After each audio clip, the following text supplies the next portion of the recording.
warahmatullahi wabarakatuh. Pada kesempatan kali ini Ibu akan menjelaskan tentang metode penugasan dengan permasalahan maksimalisasi. Metode penugasan tidak saja diterapkan untuk permasalahan minimalisasi biaya atau waktu, tetapi dapat juga diterapkan untuk masalah penugasan yang menyangkut maksimalisasi. Pada tabel ini adalah matrik keuntungan yang menunjukkan kontribusi keuntungan yang diberikan oleh 5 mahasiswa A, B, C, D, dan E dalam menangani 5 jenis pekerjaan 1, 2, 3, 4, dan 5 ya. Nah, metrik ini nanti akan kita ubah ya menjadi metrik kehilangan kesempatan, yaitu kesempatan keuntungan apabila suatu jenis pekerjaan dikerjakan oleh bukan karyawan yang terbaik ya. Jadi kita akan mengubahnya dengan cara mencari nilai yang terbesar di setiap baris ya. Di sini di baris pertama ini kita lihat nilai yang terbesar adalah di angka 15 ya. Nah, artinya untuk jenis pekerjaan satu ini kontribusi terbesar diberikan oleh karyawan E ya. Sedangkan jika pekerjaan satu ini diberikan kepada karyawan A, maka akan timbul kehilangan kesempatan sebesar 5. Nah, 5 ini didapat dari nilai terbesar dikurangi nilai yang ada di baris pertama dan kolom A ya. Jadi 15 dikurangi 10 ya, akan berarti artinya jika pekerjaan satu ini dikerjakan oleh karyawan A akan timbul kehilangan kesempatan sebesar 5. Nah, jika pekerjaan satu ini dikerjakan oleh karyawan B, maka akan timbul kehilangan kesempatan sebesar 3 ya. 3 berarti didapatkan dari angka terbesar 15 dikurangi 12 gitu ya. Sama untuk baris pertama di kolom C ini ya, ini angkanya 5 dari 15 dikurangi 10. Untuk kolom D ya 15 dikurangi 8 ya. Jadi untuk pekerjaan 2, 3, 4 dan 5 sama ya, sama. Kita kurangi angka-angka yang ada di setiap barisnya dengan nilai yang terbesar di setiap baris gitu.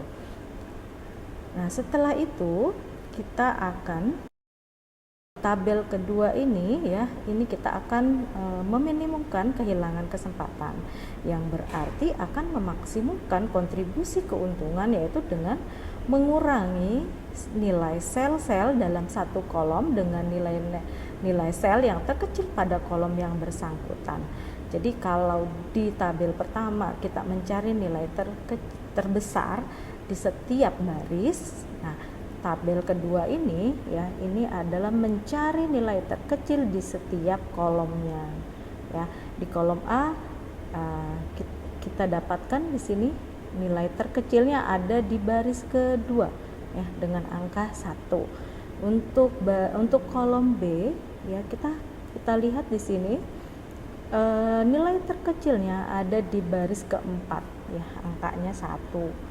Untuk kolom C ya, ini angka terkecilnya ada di baris kelima ya, dan kolom D dan E ini kita lihat nilai terkecilnya ada di baris keempat dan ketiga ya.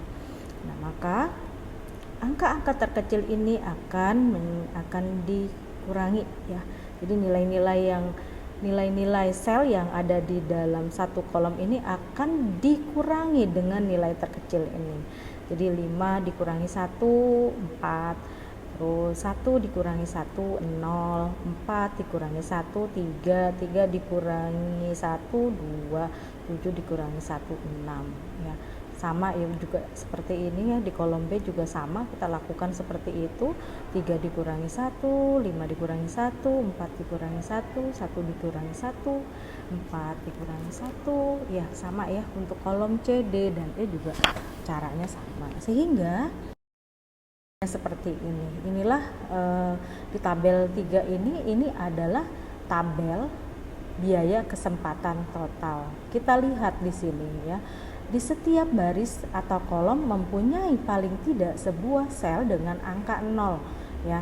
Ada di baris pertama kolom E ini ada angka 0. Kemudian di baris kedua kolom A dan kolom D itu ada angka 0-nya. Baris ketiga di kolom E juga sama ya, sama semua. Jadi setiap kolom dan baris ini ada angka 0-nya. Nah, setelah kita sudah tahu ya di sini setiap baris dan selnya itu ada angka 0-nya, maka kita lakukan uji optimalisasi ya, yaitu dengan menarik garis garis minimum vertikal dan horizontal yang dapat mencakup sel-sel yang bernilai 0. Ya, di sini kita lihat ada angka 0-nya. Di baris pertama nih ada angka 0, maka kita tarik garis secara horizontal. Untuk baris keempat, kita ketahui di sini ada angka 0-nya di kolom B dan D, maka kita tarik garis secara horizontal. Untuk baris kelima pun demikian, kita tarik garis horizontal karena ada angka 0-nya di sini.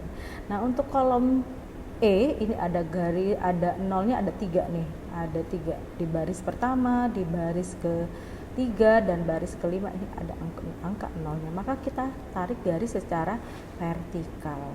Nah, dari garis yang kita sudah lakukan ya, dari hasil uji optimalisasi yang kita lakukan, maka terlihat ya jumlah baris dan kolom yang tidak terliput itu ya beda ya, barisnya itu ada 1 2, sedangkan kolomnya ada 1 2 3 4 ya. Sedangkan ketentuan dalam metode penugasan ini adalah N kali N ya. Jadi antara jumlah baris harus sama dengan jumlah kolomnya. Nah, kalau tidak sama seperti ini, artinya uji optimalisasinya belum optimal ya. Jika belum optimal, maka kita harus lakukan revisi ya, dengan cara mengurangi sel yang tidak terliput oleh garis dengan nilai terkecilnya dan menambahkan nilai sel terkecil itu pada sel yang merupakan titik potong antar garis. Kita lihat di sini ya, titik potong antar garis itu ada di baris kedua, baris keempat ya. Di sini ada 2 titik potong ya, ada di baris 2 dan 4 di kolom E. Maka nilai yang titik potong ini akan ditambahkan dengan angka yang terkecil, yang angka terkecil yang tidak terliput ya. Kita di sini kita lihat angka-angka yang tidak terliput ini ya, ini ada angka yang ada 4, ada 2, ada 7, 3 ya. Jadi kita ambil, kita cari nilai yang terkecilnya. Ternyata di sini ada angka 2 yang terkecil. Maka angka-angka yang ada di titik potong ini akan kita tambahkan. 2 ditambah 2, kemudian di sini angka titik potong yang berikutnya juga kita tambahkan dengan angka 2. Nah, sedangkan angka-angka yang tidak terliput di sini ya, ada di baris ke 1 dan baris ketiga ya, yang tidak terliput, maka akan dikurangi ya, akan dikurangi ya. 4 dikurangi 2, 2 dikurangi 2, 2 dikurangi 2, 7 dikurangi 2, 3 dikurangi 2, dan 2 dikurangi 2. Sedangkan yang titik potong ini ditambah 2 tambah 2 4 ya. Nah, setelah kita lakukan revisi, maka ya kita lihat di sini sudah ada perubahan ya. Tadi perubahannya ada di baris kedua. Di sini ada 0, 4, 3, 0. Kemudian di baris keempat juga ada perubahan di sini, dan di angka titik potongnya pun ada perubahan di sini. Maka kita lakukan kembali optimalisasi dengan menarik garis secara vertikal dan horizontal ya di setiap baris dan kolom yang ada nilai nolnya. Kita tarik garis. Nah, setelah kita lakukan uji optimalisasi ini, ternyata jumlah garis dengan jumlah kolom sama ya. Ini menandakan bahwa hasil uji optimalisasinya sudah optimal gitu ya. Jadi setelah itu kita akan lakukan penugasan ya, penugasan. Nah, kita lihat di sini pekerjaan satu ini bisa dilakukan oleh karyawan B ya. Kita fokusnya di yang 00 saja nih ya, karena yang 0 ini merupakan karyawan yang bisa memberikan pekerjaan yang optimal gitu ya. Ini di pekerjaan satu bisa dikerjakan oleh karyawan B dan karyawan C.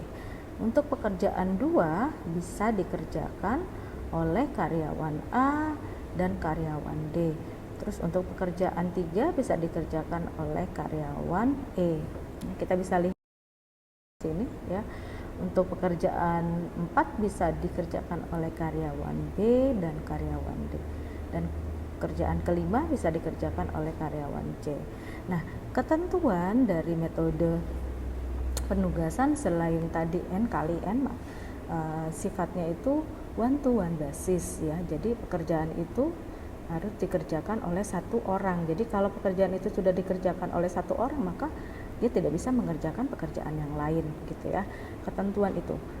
Nah, di sini kita lihat untuk pekerjaan satu ini sudah dikerjakan oleh karyawan C, maka karyawan C tidak boleh mengerjakan pekerjaan lainnya. Maka yang ada di pekerjaan di baris ketiga ini, yang C kita eliminasi, kita buang ya, sehingga pekerjaan 3 ini dilakukan oleh E gitu. Nah, karena E sudah mengerjakan pekerjaan 3, maka di baris ke-1 ini tidak boleh lagi dikerjakan oleh E. Maka yang E ini di sini di baris pertama ini harus kita eliminasi gitu ya.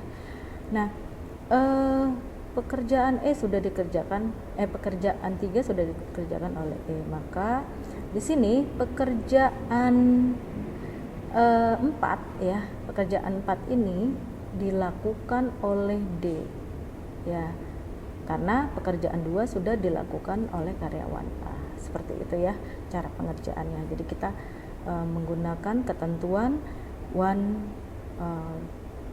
to one basis gitu ya. Satu pekerjaan harus dikerjakan oleh satu orang karyawan. Di sini setelah kita tahu pekerjaan itu dikerjakan oleh siapa saja, oleh karyawan siapa yang mana saja, maka kita harus tentukan juga biayanya. Ya, tadi pekerjaan satu itu sudah dikerjakan oleh karyawan B. Ya, kita lihat di tabel pertama di awal tadi ya, biayanya adalah 12. Kita tinggal ambil aja.